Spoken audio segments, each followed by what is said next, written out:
জীৱিত ঈশ্বৰ হয় আমেন আমাক আপোনাক ক'বলৈ বিচাৰো কেতিয়াও একো বস্তুৰ নাটনি নাছিলে কিছুমান মানুহে কয় চাউল ভাতৰ কাৰণে মানুহে যীশুখ্ৰীষ্টক গ্ৰহণ কৰে শুনিছেনে এইটো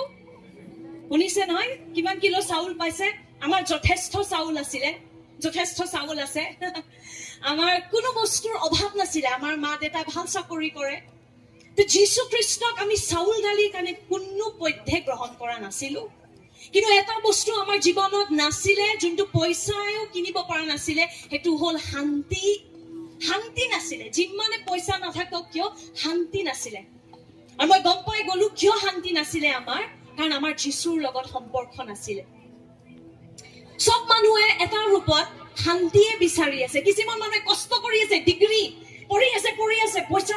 লাগে কাৰণ ভাবি আছে পইচা পাই গলে মই শান্তি পাম কিছুমান মানুহে নিজৰ পৰিয়াল ত্যাগ কৰি পেলাই সেই পৰ্বতত বহি আছে কাৰণ ভাবিছে মই অকলে থাকিলে মই শান্তি পাম কিন্তু আচলতে সত্যটো হয় যে শান্তি কেৱল এজনৰ পৰা আহে আৰু তেওঁ হ'ল যীশুখ্ৰীষ্ট আমেন সেইকাৰণে তেওঁ শান্তনাৰ ৰজা বা শান্তিৰ ৰজা বুলি কোৱা যায়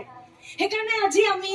জানাটো বহুত দৰকাৰ যে মেৰী ক্ৰিছমাছ কিয় কওঁ বা বৰদিনটো ইমান আনন্দৰ দিন কিয় হয় ঈশ্বৰে আচলতে আমাৰ সকলোৰে সৃষ্টি এটা বস্তুৰ কাৰণে কৰিছিলে মানৱ জাতিৰ সৃষ্টি ঈশ্বৰে এটা বস্তুৰ কাৰণে কৰিছিলে জানেনে কি বস্তু কোনে জানে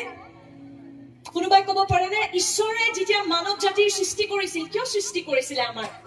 ঈশ্বৰক দাস লাগিছিলে নেকি চাকৰ লাগিছিল নেকি যোনে ঈশ্বৰক সহায় কৰিব পাৰে না ঈশ্বৰৰ তাত যথেষ্ট স্বৰ্গদূত আছে যোনে ঈশ্বৰক সহায় কৰে তে ঈশ্বৰে মানৱ জাতিক নিজৰ ৰূপত কেলে সৃষ্টি কৰিলে কাৰণ ঈশ্বৰে এনেকুৱা প্ৰাণী বিচাৰিছিল যোন তেওঁৰ নিচিনা হয় আৰু যাক তেওঁ প্ৰেম কৰিব পাৰে আমেন